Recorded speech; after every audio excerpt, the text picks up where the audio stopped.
This program is brought to you by Emory University.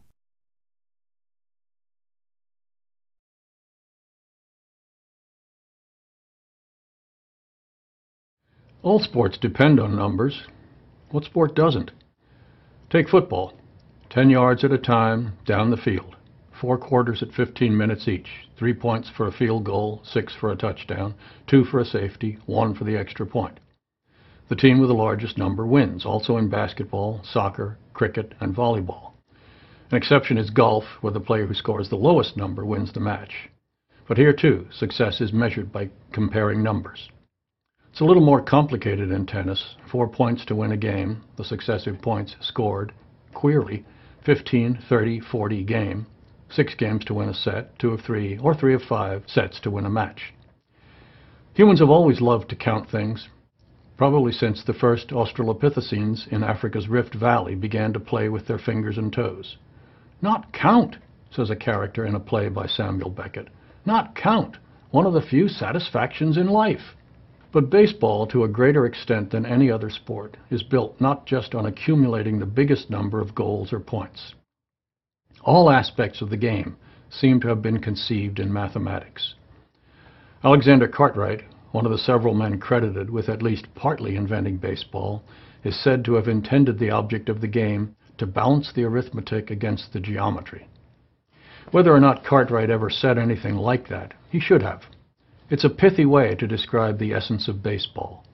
The expression captures perfectly the way the game conceives of scoring, accumulating runs one by one as taking place within an idealized geometric space.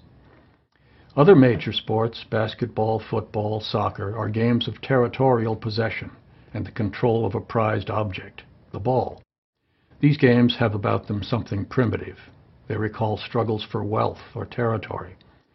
But baseball has nothing to do with ritualized primitivism. In contrast to basketball, football, or soccer, when a baseball team goes on offense, it gives up the ball. Meanwhile, the field of play for a baseball game, a square outlined in white, set on one of its points, is as completely and beautifully artificial as a Euclidean theorem.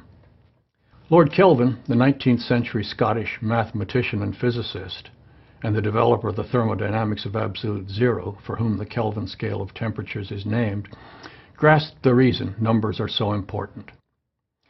When you measure what you're speaking about and express it in numbers, you know something about it. But when you cannot measure it in numbers, your knowledge is of a meager and unsatisfying kind. Any true baseball fan knows exactly what he's talking about. Baseball fans are obsessed with all kinds of numbers, and they pay attention to the numerical records of their favorite teams and players with the singular focus of a corporate executive at tax time. Batting averages, ERAs, and box scores are important because they're history and truth. Some numbers in baseball represent legendary individual achievement. Babe Ruth's 60 home runs in a year, Joe DiMaggio's 56-game hitting streak. Other numbers are more like universal goals or thresholds, a 300 hitter, a sub-2 ERA, or the infamous Mendoza line. Mario Mendoza played for the Pirates, Mariners, and Texas Rangers in the late 70s. He was a notoriously poor hitter, usually batting around 190 or 200. And in 1979, his teammates invented the phrase Mendoza line as a humorous way to describe his, and by extension generally, inept hitting. Hey, if you're not careful, you'll fall below the Mendoza line. Still, other numbers in baseball are personalized to a degree far greater than in any other sport. For example, the number 42 is Jackie Robinson, then, now, and forever. When contemporary baseball players put on that number, as they do on occasion to honor Robinson's memory, they bring about a kind of transubstantiation. When Hollywood wants to make a movie about Robinson and his career, they call it 42. That's all they need. There's some sense to this madness of numbers. The essence of a baseball game has from the earliest days been preserved by the box score, so that even the most casual of fans can pick up his or her newspaper on the morning following a game, and by reading the box score, piece together a reasonably complete history of a 3-hour contest he or she might not have seen or heard. Baseball's box scores constitute a version of double-entry bookkeeping. Every hit becomes part of the record of both the hitter and the pitcher. Every walk, every strikeout, every RBI or groundout records both individual achievement and individual failure. No other activity that humans do can be recorded so accurately and succinctly as the box score records the events of a ball game. Not just the outcome of the player's individual performances are preserved in the box score, but the very ebb and flow of the game is encased as if within amber by the numbers of the box score. They tell the story of a game in a way that is not possible with, for example, the numerical records of basketball games or tennis matches. To read that the Boston Celtics shot 14 for 32 from the three-point line tells almost nothing about the opposing team's defensive effort. But every baseball box score is a nascent story.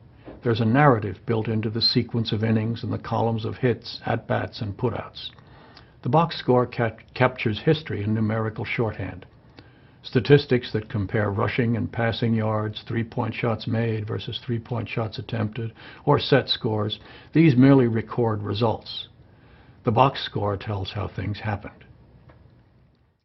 Baseball and numbers have been together for so long that, like an old married couple, it takes something like an alienation effect to see the relationship and its strangeness for the oddity that it is. Other sports have their numbers, and other sports, too, use those numbers to measure the achievements of one player or team against others, present or past. In other sports, these comparisons are easy and usually uncomplicated. My sister-in-law believes with the fervor of a monk in training that Tiger Woods plays a better game of golf than any other person in history. But she was born in 1961 and so has to be educated that so far Woods' 14 major titles put him only in second place behind Jack Nicklaus with 17.